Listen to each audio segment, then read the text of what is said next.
Legal Expo 2021 ini yang terdiri dari 48 kelas webinar, 39 kelas meet and greet, dan 52 seksi podcast. Semua dibawakan oleh narasumber dari alumni FHUI 91 dengan jumlah total kontributor lebih dari 91 dari alumni tersebut. Legal Expo 2021 ini juga mengusung acara peluncuran buku antologi untayan mutiara hukum lintas praktik dan sektor yang ditulis oleh 24 alumni FHUI 91, memfasilitasi forum informasi beasiswa yang tentu saja dapat berguna bagi para pencari beasiswa, termasuk beasiswa ke luar negeri. Wah, ini menarik sekali ya. Melalui Legal Expo 2021 ini, para peserta juga akan mendapatkan kesempatan untuk mengikuti program mentoring dan magang di perusahaan-perusahaan di mana alumni yang bersangkutan ada di situ. Sebut saja kesempatan magang di Bank Indonesia, Bappenas, Indonesia Financial Group, ABNR Law Firm, Herman Juniarto Law Firm, Denton HPRP Law Firm, Siregar and Joyo Negoro Law Firm, CR Law Firm, BMD and Partner Law Firm, William and Hendrik Law Firm, SA Partner Law Office, Nartojo and Co Law Firm and Curator, Kantor Notaris Asoya Ratam, serta ICSE atau Indonesia Corporate Secretary Association. Semoga acara Legal Expo 2021 ini dapat menjadi boost, advance your study and expand your network in legal field and beyond. Seluruh peserta mendapatkan manfaat dan seluruh kontributor mendapatkan keberkahan. Terima kasih atas semuanya kehadirannya. Sebelumnya terima kasih untuk teman-teman yang sudah hadir. Sebelum memulai, saya akan membacakan sedikit singkat CV dari Bapak Sahala Sihombing. Beliau setelah lulus dari FHUI sempat bekerja di bagian legal salah satu perusahaan asuransi jiwa. Lalu lama bekerja di 2 kantor hukum, kemudian sempat bekerja di satu perusahaan pulp and paper multinational. Kemudian bekerja lagi di salah satu law firm internasional sekitar 5 tahun sampai akhirnya kemudian memutuskan untuk berpraktik sendiri sejak 2011 sampai sekarang. Halo, selamat pagi Bang Sahala. Selamat pagi, Mbak Ike, apa kabar? Baik, semoga sehat semua. Sekali bisa ada di sini. Kita mungkin berbagi pengalaman ya, Bang. Jadi menurut saya itu pengalaman adalah apa namanya pendidikan terbaik gitu ya, yang kita tidak bisa dapatkan di universitas manapun, tapi dengan pengalaman kita bisa bisa mempelajari banyak hal. Silakan Bang, kalau mau sharing dan nanti mungkin ada juga pertanyaan-pertanyaan, silakan jump in, nanti akan saya pandu. Silakan Bang Sahala. Oke, ya terima kasih. Pertama terima kasih kepada Mbak Ike yang sudah berkenan menjadi moderator di acara ini karena wah itu kebanggaan lah. Lalu jujur saja saya juga terinspirasi nih dengan rekan kita, sahabat kita Irma Devita yang dia itu kan sudah lama ya sharing ilmu pengetahuannya. Jadi terus begitu ada acara ini, saya juga kepingin juga, oh kenapa saya tidak seperti Irma Devita untuk menyaring ilmu kita kan dan pengalaman kita, gitu. Jadi terima kasih juga kepada IDLC yang sudah memfasilitasi ini.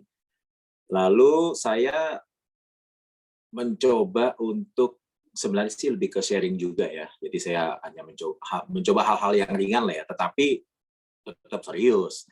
Gitu. Jadi temanya adalah bagaimana menjadi litigator yang baik. Nah, apa sih litigator itu? Litigator itu kan asal katanya dari litigasi. Litigasi itu yaitu hal-hal yang terkait penyelesaian perselisihan atau penyelesaian sengketa. Kalau dalam terminologi bahasa Inggrisnya sih terbatas di pengadilan, tapi saya sempat cek kalau di KBBI itu pokoknya terkait dengan penyelesaian perkara. Jadi kalau kita lihat definisi Inggrisnya, coba saya baca dulu ya. Pakai kacamata dulu boleh ya. Litigation refers to actions contested in court. This involves a claim, a dispute or conflict, and the use of a specific institution, namely the court, to resolve the conflict or dispute. Jadi intinya terkait perkara di pengadilan deh, berperkara gitu. Tapi memang istilah litigasi ini kemudian juga berkembang termasuk juga hal-hal potensi sengketa. Jadi sebelum pengadilan pun sudah litigator juga sudah berperan. Nah, litigasi ini beda ya dengan mitigasi, walaupun ya mirip-mirip lah dengan mitigasi. Oke, nah lalu kenapa saya rasa ini dunia litigasi ini menarik dan juga penting karena kita lihat sekarang tuh bisa dibilang hampir semua kantor hukum itu pasti ada bagian litigasinya. Beda dengan dulu ya, dulu kan bisa dibilang mungkin zaman-zaman kita lulus ya Mbak Ike ya, jadi ada kantor hukum yang mengkhususkan diri di bidang hukum korporasi, dan di pihak lainnya ada kantor-kantor hukum yang mengkhususkan diri di dunia litigasi, dunia pengadilan lah gitu ya. Nah, lalu saya juga ingin membagikan perhatian saya mengenai dunia litigasi karena saya ingin litigasi ini juga semakin baik nantinya, dan juga saya berharap litigator itu juga semakin baik nantinya. Oke, lalu bagaimana menjadi litigator yang baik?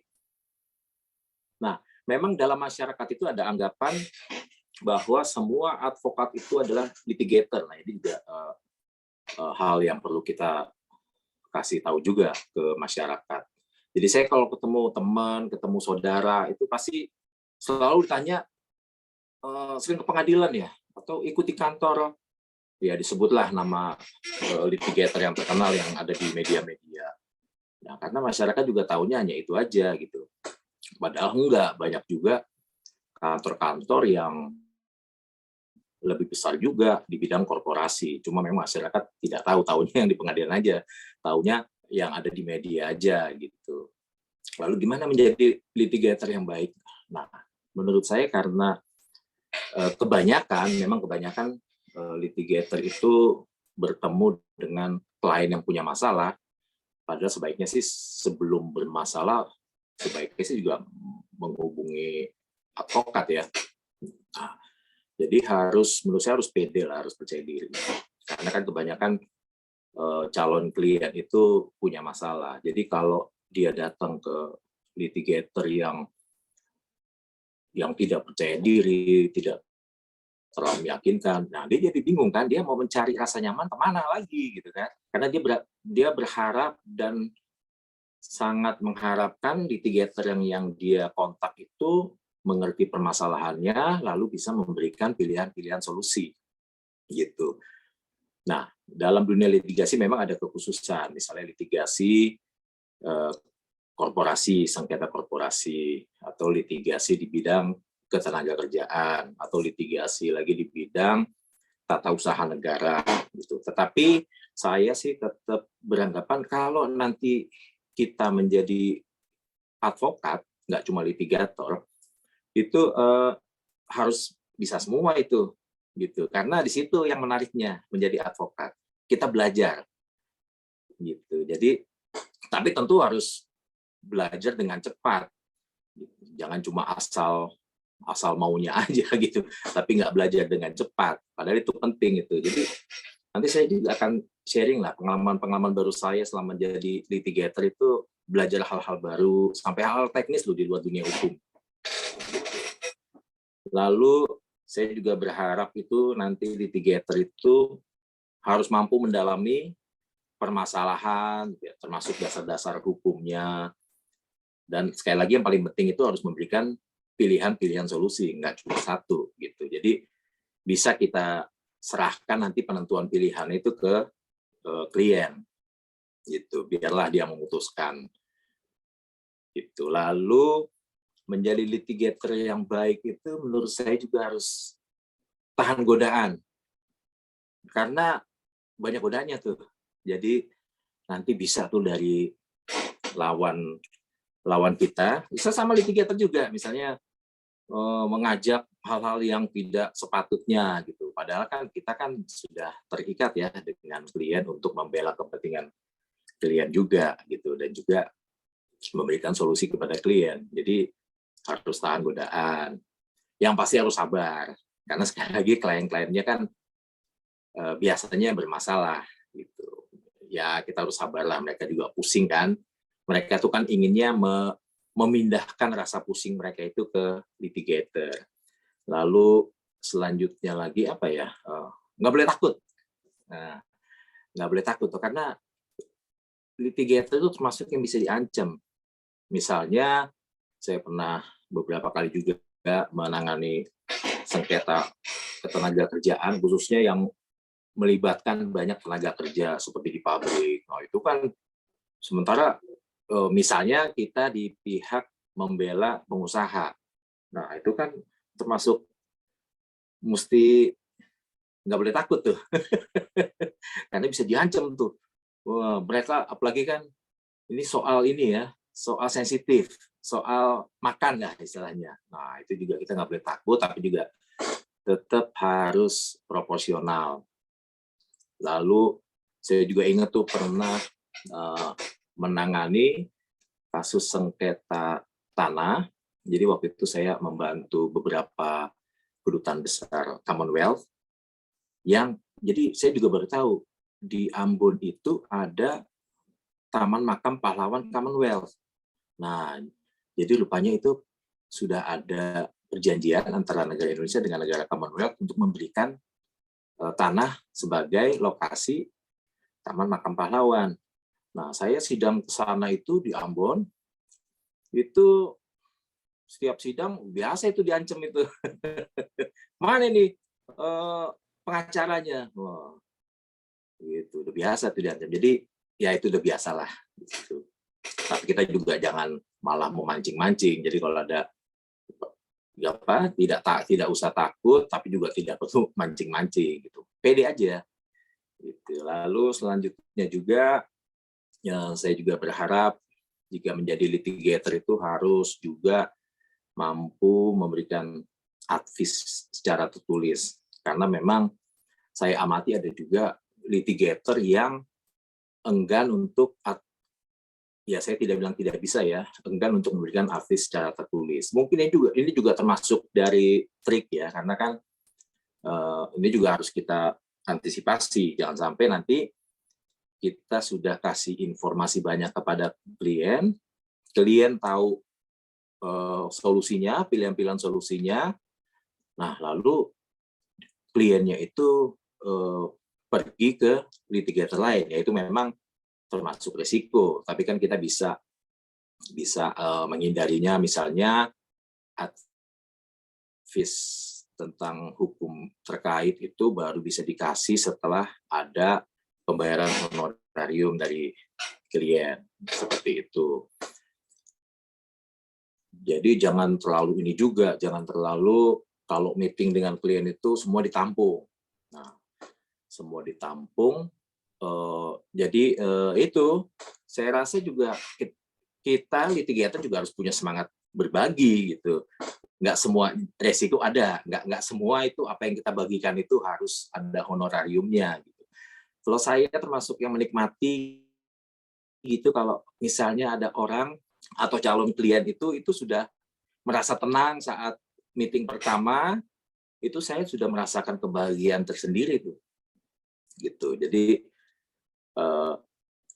saya bisa aja kasih advice yang lumayan lengkap dengan resiko itu tadi.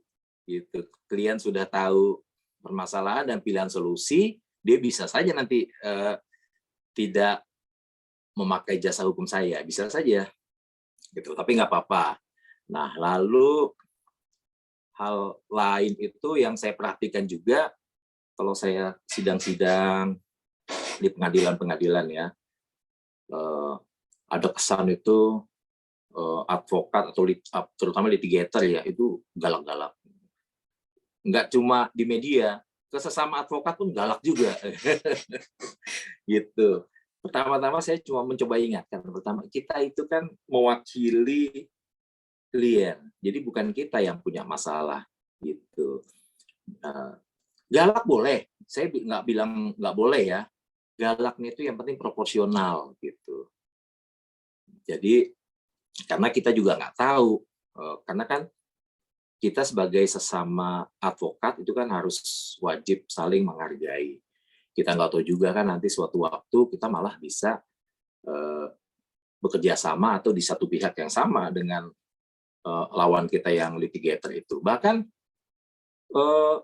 dari kliennya advokat lawan itu, lawan kita sendiri itu bisa juga loh ternyata nanti bisa di pihak kita. Saya juga berapa kali menemui pengalaman itu ada beberapa yang lawan saya itu menghubungi saya, tentunya untuk perkara lain ya, gitu. Lalu terutama advokat ya harus harus melakukan cek dulu. Cek apakah ada konflik of interest dalam perkara yang dia hadapi, itu juga penting. Jangan saking semangatnya menerima perkara, wah main asal terima aja tuh. Wah, ternyata konflik. Wah, ini gawat nih. Saya nggak ngomongin soal sanksi etika ya, yaitu pasti ada sanksinya lah. Tapi kan dari situ kan kredibilitas kita kan bisa dipertanyakan, gitu. Lalu menjadi litigator itu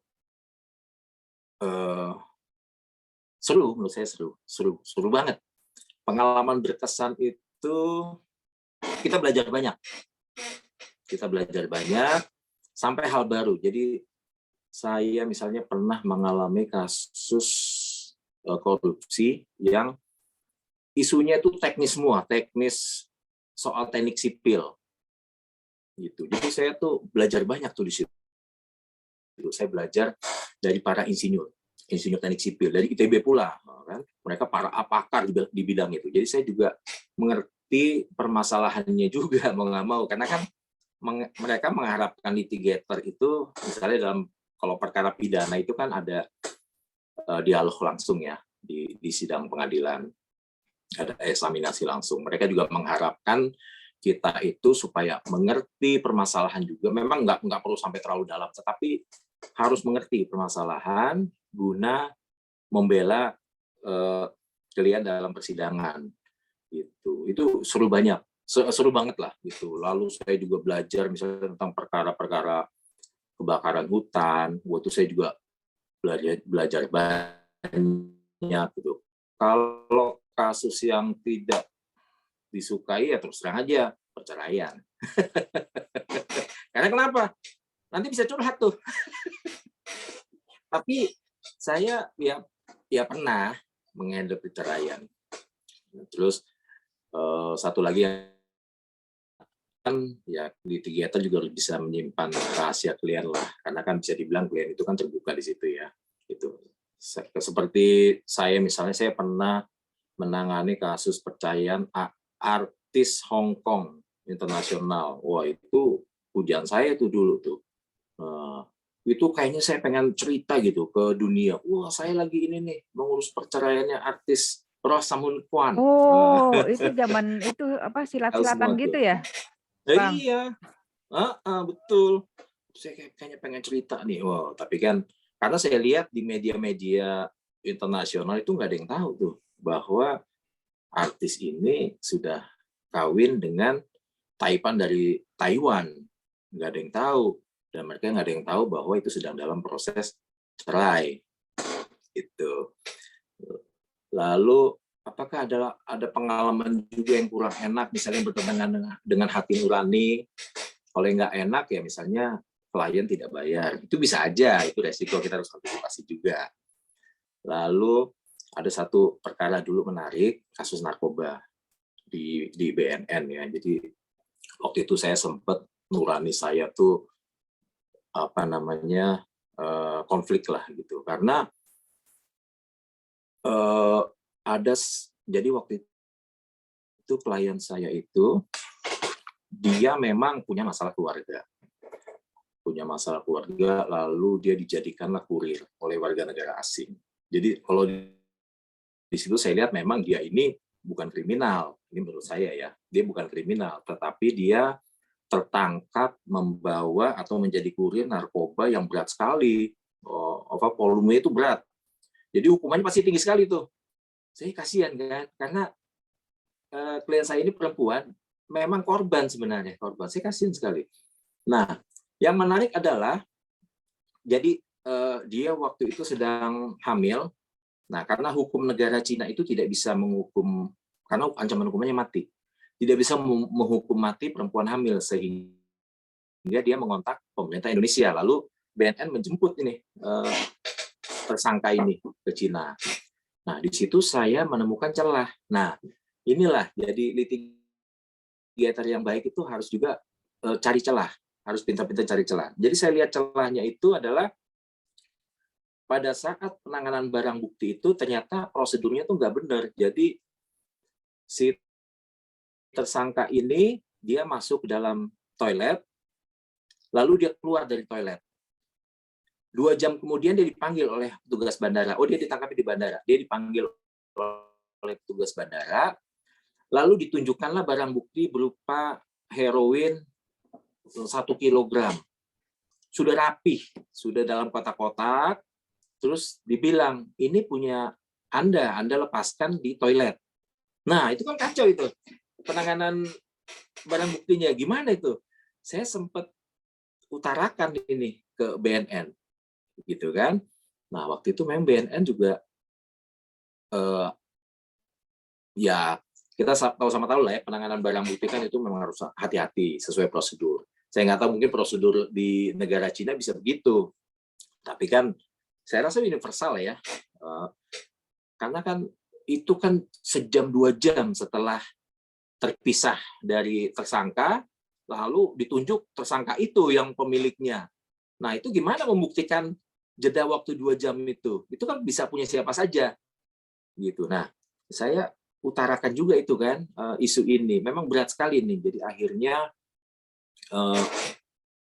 pihak penyidik di Indonesia itu meminta keterangan ya semacam affidavit lah ya kepada aparat penegak hukum di Cina, karena mereka juga menolak untuk dibawa sini sebagai saksi. Mereka juga menolak untuk memverifikasi lagi soal penanganan barang bukti. Nah, setelah kasus ini memang soal kasus narkoba, khususnya penanganan barang bukti, akhirnya katanya yang saya dengar menjadi lebih hati-hati. Nah, saya juga konflik tuh, karena hukumannya pasti akan berat.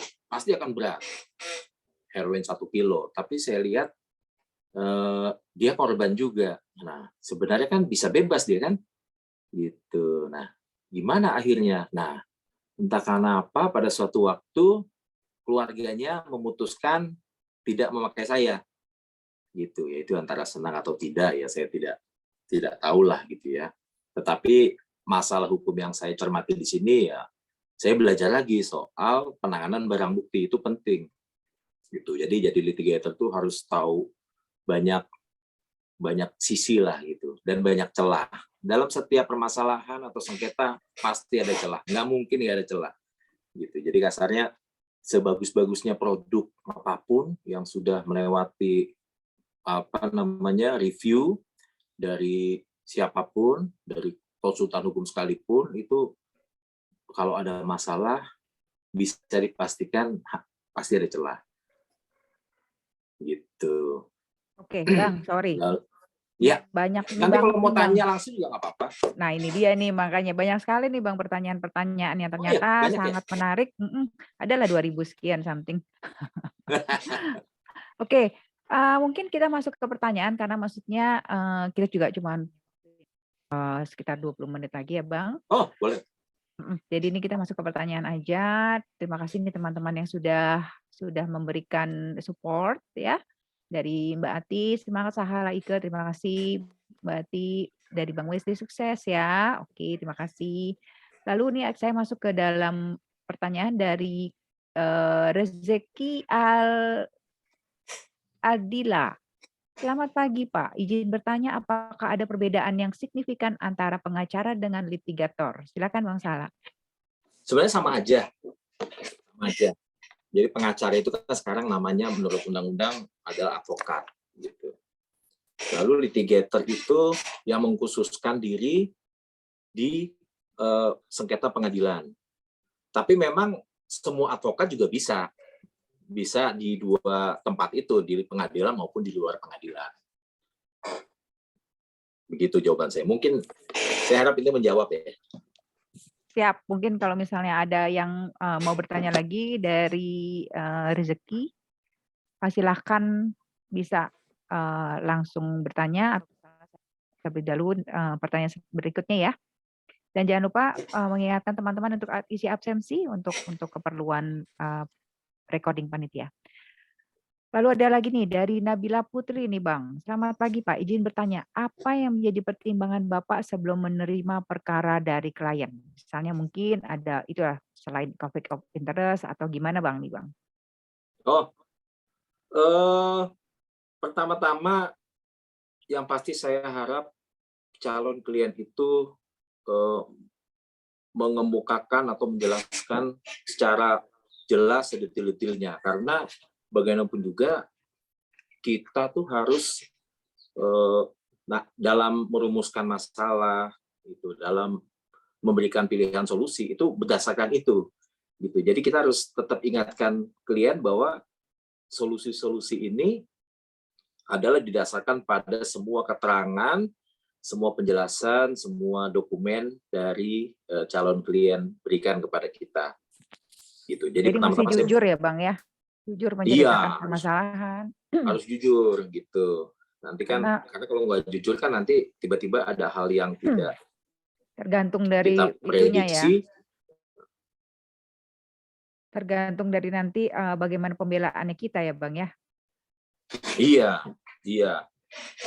Nah, lalu menarik atau tidak menarik, ya menurut saya semua menarik ya, gitu. Semua pasti dapat pembelajaran. Jadi apa yang membuat saya menerima, yaitu pertama saya pelajari dulu permasalahannya, tentu berdasarkan penjelasan dan keterangan dan juga dokumen dari calon klien, lalu juga kemungkinannya gitu. Memang advokat kan dilarang menjanjikan, oh ini perkara you kuat sekali, misalnya, ini pasti menang lah, saya jamin akan menang, kita akan menang nanti. Tinggal, itu kan nggak boleh ya. Jadi kita juga harus kasih tahu apa adanya, gitu, untuk yang baiknya atau buruknya dan juga kemungkinannya, gitu. Jadi apa yang membuat saya menerima banyak lah ya, banyak. Jadi bisa dibilang tergantung calon klien deh. Kalau oke, ya lanjut gitu. Semoga menjawab.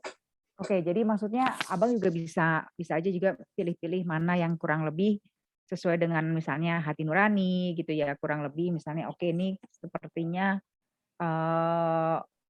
akan menambah misalnya pengalaman saya untuk menangani kasus ini gitu ya Bang ya berarti ya? Iya. Soal hati nurani yang penting kita profesional aja. Profesional, oh gitu Bang, Ya, bisa ya berarti jadi ya? yang paling penting profesional. Gitu. Jangan juga ini juga, misalnya tetap yang bermasalah itu kan klien, gitu. Jangan sampai kita juga ikut terbawa-bawa arus gitu. Seolah-olah kita juga yang bermasalah gitu. Saya jujur aja saya juga kurang sependapat jika ada advokat atau litigator itu yang bertindak udah seperti juru bicara klien tuh. Wah, itu saya kurang sependapat tuh. Gitu. Karena tetap yang diberikan oleh klien biasanya kan hanya sebatas yang ada dalam surat kuasa, itu terkait dengan permasalahan gitu. Bukan untuk publikasi ya Bang ya? Publikasi bisa-bisa aja sih, tetapi yang penting proporsional lah. Proporsional ya. Oke. Menarik. Ini menarik sekali. Topiknya menarik dan makanya ada beberapa pertanyaan juga nih Bang yang masih ada di chat. Boleh. Oke, ini dari Bapak Rahmat Hasibuan, izin Bapak, Adinda ingin bertanya, wow keren, terkait kode etik advokat terkait apakah bila putusan sudah inkrah, kuasa hukum tidak mematuhi, apakah bentuk keputus ya. Oke, saya bacakan dari awal ya. Izin Bapak, dari pertanyaan dari Bapak Rahmat, Adinda ingin bertanya terkait kode etik advokat. Apakah bila putusan sudah inkrah, kuasa hukum dan kemudian kuasa hukum tidak mematuhi, apakah itu termasuk bentuk pelanggaran kode etik dan advokat mencari celah, bahkan meneror pihak-pihak lain dengan menantang putusan pengadilan melalui kepolisian untuk memperlambat proses izin. Hmm. Oke, mungkin kalau misalnya lebih jelas dari Bapak Rahmat bisa untuk membuka mic-nya untuk bicara secara langsung, jadi mungkin lebih jelas gitu, Bang? Mungkin gitu, Bang? Ya, kalau izin abang Ya, Silakan. terkait kode etik advokat itu halo, pelanggaran gimana? sorry. Sorry. Kresek. Suaranya agak break up. Sudah Mm-mm. sesuai pertanyaan di chat aja, Pak. Sesuai di chat. Oke, mungkin saya bacakan lagi ya. Terkait kode etik advokat sih, Bang Sahala, apabila ada Ya. putusan sudah ingkrah, kuasa hukum tidak mematuhinya, gitulah. Apakah itu merupakan bentuk pelanggaran kode etik? Dan advokat berusaha mencari celah nih, bahkan meneror pihak-pihak yang mungkin yang menang itu ya untuk menentang putusan pengadilan melalui kepolisian. Gitu, Bang. Oh, sorry, seperti kurang spesifik, tapi nggak apa-apa, saya coba secara umum aja. Jadi tetap advokat itu kan terikat dengan kode etik, yang kode etik itu kan sebenarnya lebih tinggi lah dari aturan. Itu harus dihormati. Lalu advokat itu kan bekerja atas dasar kuasa. Kuasanya itu pasti khusus, spesifik gitu. Jadi nggak bisa melebar kemana-mana. Jadi lalu maksudnya melakukan peneroran advokat. Ya advokat nggak boleh itu neror. Nggak boleh, harus sesuai. Paling hanya bisa mengingatkan pihak-pihak yang ada dalam putusan atau yang disebut dalam putusan untuk mematuhi isi putusan. Gitu sih penjelasan singkat saya. Gitu. Semoga menjawab. Kalau kurang jelas atau mau memberikan informasi tambahan agar saya bisa menjawab lebih jelas lagi, silakan. Jadi itu jawaban umum ya, Bang ya, secara umum. Iya. Kalau ada yang error laporin aja ke ini Komite Kode Etik. Cari aja di kota. Di kotanya pasti ada. Ya. Oke. Jadi itu per daerah gitu ya, Bang ya? Iya. Oke. Mungkin dari Bang Rahmat, apabila tidak ada pertanyaan lebih lanjut, saya akan langsung ke pertanyaan berikutnya. Dari Edwin, izin bertanya Pak, tips dan triknya klien, sorry, saya ada lagi di atasnya. Oke, dari Lucia. Selamat pagi Pak Sahala Sihombing, tentang bagaimana menjadi litigator yang handal, kira-kira skill atau ilmu apa yang penting dipersiapkan sejak kuliah? Mantap nih Bang, jadi udah dari kuliah nih kita udah mesti, apa sih yang kita mesti siapkan skillnya gitu loh. Atau mungkin mata kuliah yang kira-kira menunjang untuk menjadi litigator. Ambil mata kuliah sebanyak-banyaknya. Lebih dari ini ya Bang ya, lebih berapa sih dulu kita tuh? Kita dulu berapa SKS ya? Satu semester mungkin 144 kalau nggak salah ya. Minimal. Iya. Saat kuliah menurut saya itu tadi, ambil mata kuliah sebanyak-banyaknya biar semakin banyak ilmu yang kita dapat, dengerin dosennya. Lalu yang kedua, banyak baca, apalagi sekarang zaman internet, apa sih yang kita nggak bisa baca? Mulai biasakan baca-baca kasus, ya kan? Atau permasalahan hukum, sering-sering baca, seru deh. Lalu nanti, ini saran saya ya, ini saran saya pribadi, kalau mau menjadi litigator, itu kalau bisa sebaiknya memahami hukum in general dulu, misalnya bekerja di kantor hukum korporasi gitu. Karena ini menurut saya pendapat pribadi, disitulah dibentuk logika kita gitu. Jadi hal-hal basic itu di situ semua ada. Lalu setelah dari situ, kalau sudah mantap, lalu menjadi litigator, menurut saya itu baik sekali gitu. Demikian jawaban saya. Ya, intinya harus banyak-banyak belajar, terutama sekarang kan informasi itu gampang sekali didapat ya Bang, mungkin nggak seperti kita dulu. Ketika kita mencari sesuatu informasi dulu kita harus ngelihat koran atau kita mesti ke perpustakaan nasional gitu kan untuk datang Iya, dan melihat fisik bukunya sendiri. Kalau sekarang kita tinggal klik ya di internet apapun ada, bahkan yang di luar negeri. Ya sekarang itu iya, mungkin menjadi, satu keuntungan buat teman-teman, buat adik-adik ya, untuk mencari informasi itu mudah sekali dan kita juga keterbukaan informasi, kita bisa langsung juga ke luar negeri bahkan ya. iya. Oke Bang, terima kasih. Ini ada pertanyaan berikutnya yaitu dari Edwin. Izin bertanya ya Pak, tips dan triknya untuk kiranya klien di posisi yang buruk, atau Hmm. diperkirakan dan apa pertimbangan Bapak menerima perkara? Oh, mungkin kelihatannya mungkin karena mungkin kelihatannya, perkaranya susah atau mungkin Hmm. bukti-buktinya Iya, sedikit gitu ya, Bang, iya, ya. Jadi, iya. apakah Abang juga kira-kira gini, "Aduh kayaknya nih bakalan kalah nih, nanti kalau misalnya kalah pasti nanti reputasi gue," atau gimana. Jadi, wah ini kayaknya nih, bisa mengurangi reputasi, gimana, Bang? Apakah ada pertimbangan ya, Bang? Nah, yang penting kita harus setelah kita menerima informasi dan semua keterangan dari calon klien, ya kita harus kasih tahu juga, kasih advies hukum itu apa adanya. Kita kasih tahu posisi kuatnya di mana, posisi lemahnya di mana, dan bisa juga kemungkinan akhirnya seperti apa. Yang penting kan tidak menjanjikan. Gitu.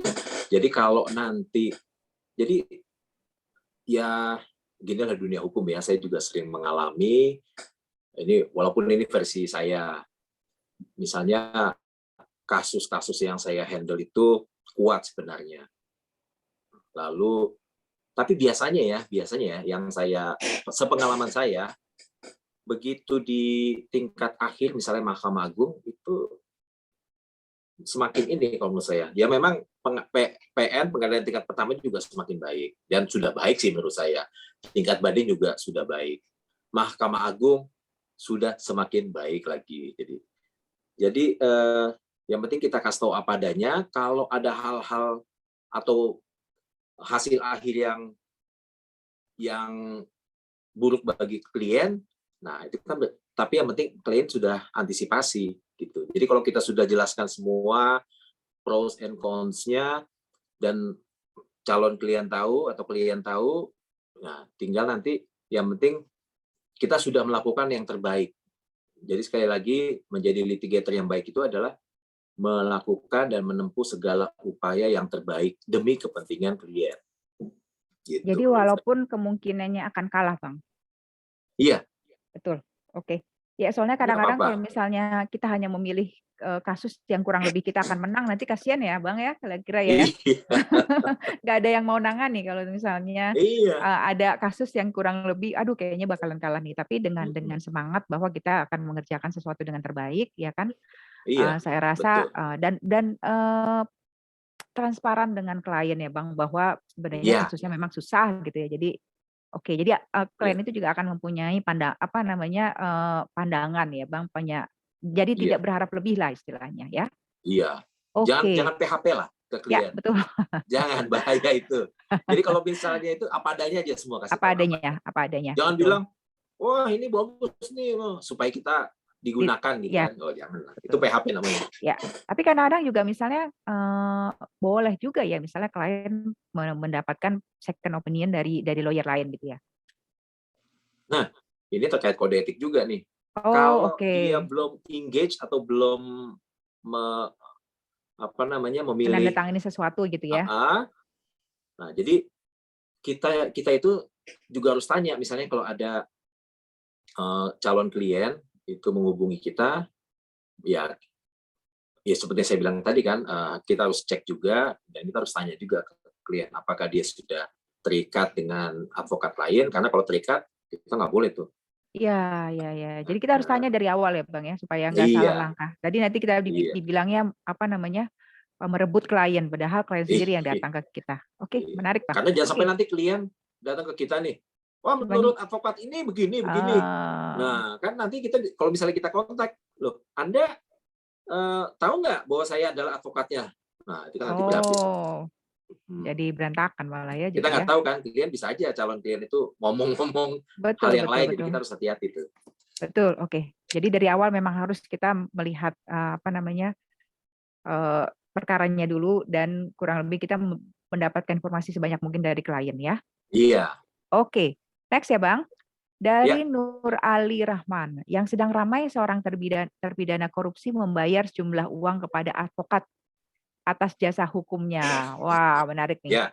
Apakah advokat yang menerima pemberian tersebut dilarang dalam peraturan perundang-undangan? Pandangan Bapak seperti apa nih? Maksudnya dia, coba ulangi, sorry. Oke, saya bacakan lagi ya. Mm, Yang sedang ramai, seorang terpidana korupsi membayar sejumlah uang kepada advokat atas jasa hukumnya. Apakah advokat yang menerima pemberian tersebut dilarang dalam peraturan perundang-undangan? Pandangan Bapak seperti apa? Oh, maksudnya, Mewakili apa eh, gimana ya mungkin ya? Kalau mewakili boleh aja dong bayar. iya, itu kan honorarium gitu. Dan advokat Saya kan punya hak. punya hak. Misalnya korupsi terus habis itu saya meng-hire Abang untuk menjadi lawyer saya, Iya, mewakili saya, itu berarti kan iya, saya bayar gitu ya. Jadi nggak iya. apa-apa ya Bang ya? Menurut saya nggak apa-apa ya. Ah, Kecuali misalnya mungkin, kalau tidak mampu kita biasanya disediakan oleh pengadilan ya Bang ya, kalau misalnya kita iya, tidak mampu. Itu yang betul. bayar nggak boleh mungkin ya kalau itu ya? Karena dibayar oleh negara gitu maksudnya Bang? Saya juga kurang gitu ini nih dengan pertanyaannya. Tapi Ya kalau sudah mungkin disediakan itu biasanya bagi yang tidak mampu memang. oke, jadi dia Bukan yang bilang pura-pura ya tidak mampu ya, yang tidak oke, mampu ya iya iya. itu disediakan oleh negara memang.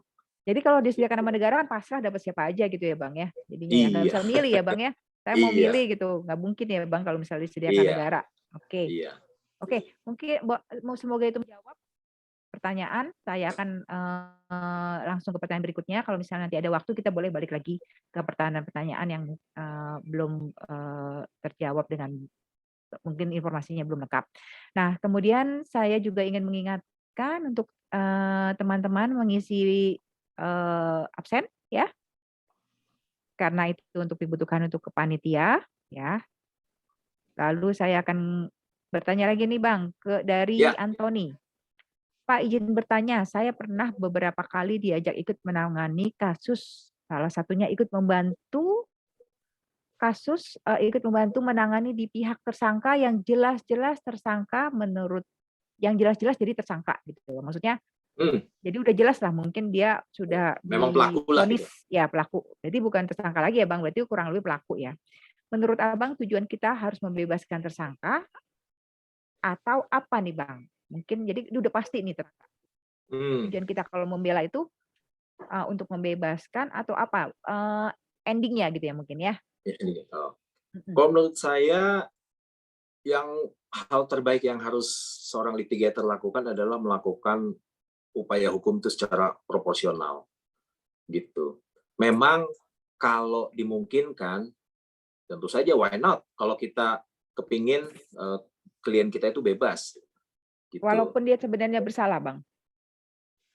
Bersalahnya itu ya nanti tinggal dia tentukan di pengadilan. Kadang-kadang gini juga, kita yakin bersalah bisa juga kan tidak, karena kan apalagi litigator itu kan bukan saksi kan gitu, walaupun memeriksa saksi-saksi, tetapi kan sekali lagi eh, penentuan seseorang itu bersalah atau tidak tetap harus melalui proses pengadilan gitu. Jadi agak susah tuh merasa oh ini pasti benar atau enggak gitu. Tapi Kan misalnya, oke saya berarti paham ya? pertanyaannya. Misalnya kita yakin eh, dia memang melakukan tindak pidana tersebut. Nah, menurut saya tidak apa kalau kita juga menginginkan eh, klien kita itu bebas, tidak apa. Tetapi sekali lagi ingat, proses pembuktian di pengadilan itu kan juga Masih sangat berlangsung. cermat ya. Itu yakin bisa membebaskan gitu. Karena kan eh, jaksa pun juga pinter-pinter semua, hakim juga pinter-pinter semua gitu. Jadi walaupun kita yakin adalah pelaku, ya boleh-boleh aja kan kita Iya berharap iya. bebas gitu. Tapi sekali lagi hal yang terbaik kita lakukan adalah proporsional menurut hukum dan kita coba upayakan yang terbaik buat klien semampu Siap, kita baiklah. gitu. Oke Bang, sorry nih, saya tinggal waktunya sangat singkat dan Oh, saya ada padahal bisa aja beberapa nih 2 jam lagi, nggak apa-apa. maunya ya Bang. Jangan dikasih fee tapinya. Oke, saya akan langsung beberapa pertanyaan yang mungkin bisa dijawab singkat ya Bang. Kita hanya Iya, punya 2 menit lagi. iya. Apakah seorang litigator membutuhkan perlindungan dalam prakteknya untuk memitigasi konflik? Perlindungan dalam prakteknya. Apakah seorang litigator membutuhkan perlindungan dalam prakteknya untuk memitigasi konflik, Bang? Saya kurang gitu ini ya, tapi kalau perlindungan ya pasti perlulah, gitu. Jadi, Oke. waktu saya yang bersidang di suatu tempat yang penuh ancaman, gitu, saya beberapa kali ya memang saya juga minta bantuan dari pihak kepolisian. Kita kepada siapa lagi kita minta bantuan kalau nggak kepada kepolisian ya? Iya, Itu betul. perlu. Kita juga Oke. nggak pengen demi klien kita dianiaya, kan kita juga nggak pengen gitu. Iya, betul itu. Itu penting Aduh, gitu, maaf. kita Ya. juga memikirkan keselamatan kita sendiri, nggak cuma keselamatan klien. Iya. Oke, sorry nih Bang, banyak sekali pertanyaan-pertanyaan, masih ada sekitar 20 new message yang belum bisa saya bacakan. Tapi waktunya sudah sekitar tinggal 1 menit lagi. Mohon maaf buat teman-teman yang belum bisa, terjawab pertanyaan-pertanyaannya, mungkin Bang Sahala bisa memberikan misalnya kontak person atau misalnya apalah Bang, yang bisa bisa teman-teman mungkin mau berdiskusi ya mungkin. Ini kan memang, Boleh. apa namanya, sangat menarik ya, semua mengenai litigasi dan segala Boleh. macam itu dinamikanya sangat-sangat menarik gitu. Nah, mungkin Abang Boleh. bisa melakukan, closing statement Bang, sorry nih. Oke. Pertama-tama kalau mau kontak saya, kontak IDLC aja. Oke, IDLC itu Pasti tahu teman-teman, saya. silakan, pasti tahu, karena Lalu kita under di tips sana. terakhir ini penting juga. Kalau bisa berbahasa Inggris minimal tulisan lah. Itu penting karena Itu penting ya Bang ya, jadi penting salah satu banget, poin ya. penting banget. Karena kan dunia litigasi ini sekarang sudah sangat berkembang menurut saya. Gitu. Jadi mau tidak mau memang dari dulu tetap diperlukan. Jadi kita juga harus mengantisipasi gitu dengan bahasa Inggris karena banyak juga kan klien asing kan atau yang ada di kantor-kantor perusahaan itu kan juga butuh penjelasan misalnya dalam bahasa Inggris gitu. Itu sih menurut saya selain jadilah yang cermat, teliti, selalu mengupayakan yang terbaik, ya bahasa Inggris juga lah. Ya, jadi pokoknya setiap kasus itu mempunyai satu karakteristik yang memperkaya diri kita ya Bang dalam menghadapi masalah. Dan itu juga bisa membentuk kita maksudnya sebagai seorang litigator dan sebagai pribadi juga gitu ya Bang mungkin ya? Iya. Oke, terima kasih Abang Sahala untuk semua waktunya. Ini kita beruntung sekali bisa berbincang-bincang dengan dan mendengarkan pengalaman dari beliau yang sangat mumpuni ya di dunia persilatan perlitigasian. Saya juga ingin mengucapkan terima kasih kepada IDLC yang telah memberikan kesempatan untuk kita bersama-sama. Mau nggak mau kita harus tutup acara ini. Mungkin jangan lupa buat teman-teman untuk mengisi absensi. Karena sekarang Abang banyak sekali nih Bang pesertanya. Tadi saya melihat sekitar udah lebih dari 2.000 sekian lah ya Bang ya. Oke, kita lanjutkan dengan kita serahkan kepada panitia penutupannya. Biasanya sekarang, itu dulu. Sepertinya kita harus foto-foto. Panitia mungkin bisa minta tolong untuk didokumentasikan. Boleh untuk para teman-teman untuk buka kameranya. Silahkan. Yang mau buka hati boleh nggak, Bang? Boleh. Makasih ya, Bang. Oke, saya langsungkan saja ya. Terima kasih Bang Wesley. Bang Sahala idolaku. Untuk slide satunya. Aduh, nggak terbalik nih. 1, 2, 3. Makasih Kak Ike. Terima kasih Bang Wesley dan teman-teman sekalian. Makasih Pak Sahala. Semua. Masih ada video yang bisa ditayangkan, yang akan ditayangkan oleh panitia ya. Ya, betul. Terima kasih ya teman-teman. Salam sehat. Salam sehat. Halo. Terima kasih kepada narasumber dan moderator. Semoga diskusi hari ini dapat menambah wawasan dan bermanfaat bagi kita semua yang hadir dalam kelas hari ini. Untuk materi dan absensi, jangan lupa cek di kolom chat. Kami masih ada kelas-kelas dengan topik menarik lainnya yang bisa teman-teman ikuti. Legal Expo 2021 adalah kesempatan terbaik untuk boost your career, advance your studies, and expand your network in the legal field and beyond. Wassalamualaikum warahmatullahi wabarakatuh.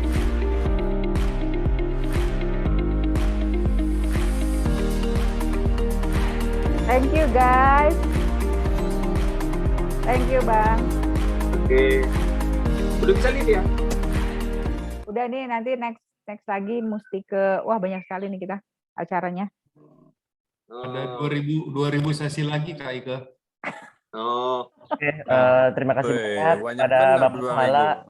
dan Ibu Ike atas partisipasinya. Terima kasih juga Thank you. sama-sama. Terima dan kasih. teman-teman Bye. sekalian. Salut, Untuk salut, salut, Terima salut. kasih Bro Hanif. Terima Saya kasih. izin untuk mengakhiri kelas saat ini Iya. dan sampai jumpa di kelas berikutnya. Terima kasih. Bye. Halo Bang Dedi. Halo. Ya. Bang Dedi juga idolaku Bang Dedi.